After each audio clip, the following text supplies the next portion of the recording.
atau kecerdasan buatan? Apakah AI jahat seperti di film-film Hollywood? AI jahat atau evil AI hanyalah hayalan pembuat film saja ya. Namun sebenarnya AI sudah merupakan kenyataan dalam kehidupan sehari-hari kita. Kalian sering loh menggunakan AI? Ketika buka handphone, fitur fingerprint atau face unlock menggunakan AI untuk dapat mendeteksi sidik jari atau wajah kalian dengan lebih cepat.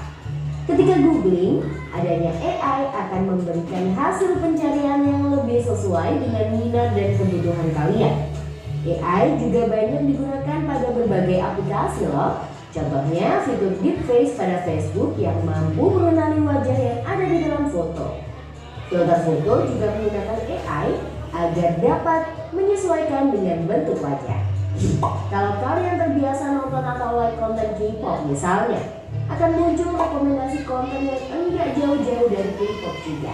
Bukan hanya di media sosial, rekomendasi musik atau film di aplikasi streaming, iklan produk pada e-commerce, rekomendasi dari virtual assistant seperti Google Assistant atau Siri juga menggunakan AI untuk mempelajari dan menyesuaikan dengan aktivitas yang biasa kalian lakukan.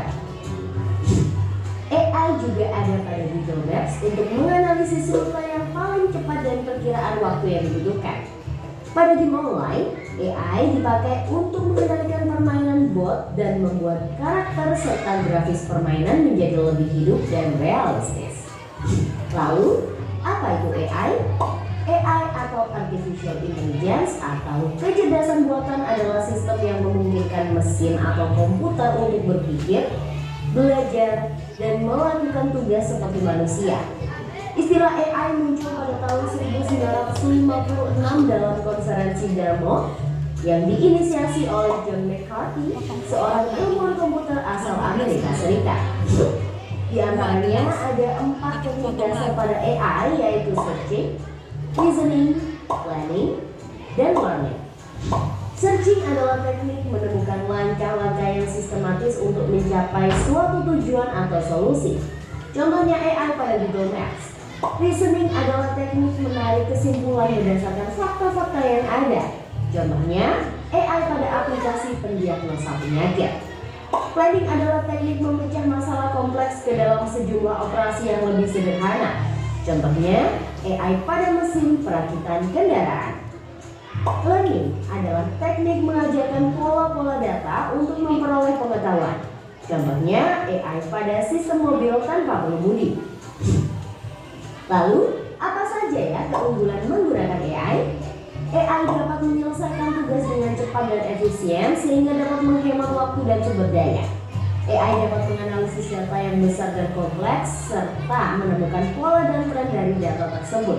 AI dapat bekerja secara konsisten dan mengurangi kemungkinan human error yang biasanya disebabkan oleh faktor kelelahan atau ketidaktelitian manusia. Selain itu, AI dapat bekerja 24 jam penuh, tidak seperti manusia yang terbatas. Sebaliknya, apa risiko menggunakan AI? AI membutuhkan data yang besar dan berkualitas tinggi untuk belajar dan beroperasi secara optimal. Kualitas data yang buruk dapat memunculkan hasil yang tidak akurat.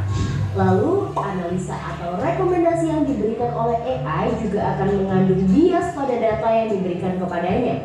Contohnya, jika data yang diberikan pada AI kebanyakan berasal dari pasien lelaki, maka analisa penyakit yang diberikan AI akan lebih sesuai untuk kondisi pasien laki-laki dibanding pasien perempuan. Selain itu, ada juga resiko keamanan privasi.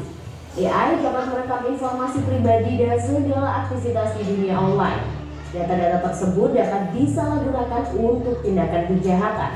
AI memberikan kemudahan dan dapat melakukan pekerjaan manusia. Namun, kemudahan ini dapat memicu sifat malas dan serba instan.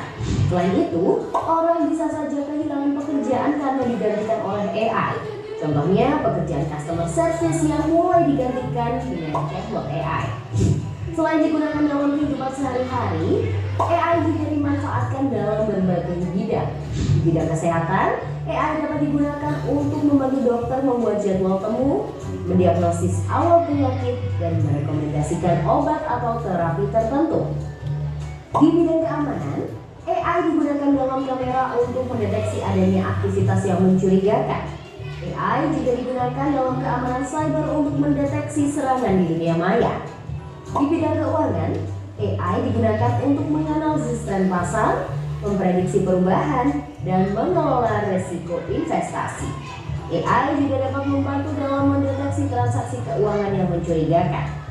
Di bidang bisnis, AI digunakan untuk menargetkan iklan yang lebih spesifik dan personal, serta menjawab pertanyaan dan menerima keluhan konsumen. Di bidang otomotif, AI digunakan pada mobil untuk mengenali rute dan menghindari tabrakan. Pabrik otomotif juga menggunakan AI agar proses produksi menjadi lebih efisien dan terjamin kualitasnya. Di bidang logistik, AI dapat merencanakan rute pengiriman yang paling efektif sehingga mengurangi biaya operasional dan waktu tempuh. Itu adalah penjelasan tentang AI atau KA, kecerdasan artifisial. Gimana? Setelah menonton video tadi, apakah menurut kalian gimana tentang AI? Apakah dalam kehidupan sehari-hari kalian sering memanfaatkan AI atau KA? Contohnya apa? Di HP kalian ada fingerprintnya nggak? Tahu fingerprint? Yang tadi yang sidik jari. Yang masangnya ini atau yang bukannya itu bukan pemilik sidik jari yang terpasang di HP-nya bisa kebuka tidak? Tidak. Itu adalah penggunaan salah satu penggunaan AI atau KA, kecerdasan artifisial. Contoh lainnya, kalian suka selfie nggak? Teman-teman yang perempuan nih. Nah, suka pakai filter nggak? Filter yang bukan yang pakai make up padahal kitanya nggak pakai make up ya. Di fotonya pakai make up atau yang laki-laki biasanya pakai filter apa Fadil? Kalau foto? Kalau laki-laki mah pakai filternya yang serem-serem gitu ya. Nah itu juga salah satu penggunaan AI ya atau KA dalam kehidupan sehari-hari. Nah di dalam video tadi sudah dijelaskan tentang kecerdasan artifisial. Nah selanjutnya akan dijelaskan lagi secara jelas umumnya. KA atau kecerdasan artifisial adalah teknologi yang memungkinkan mesin untuk berpikir dan belajar seperti manusia.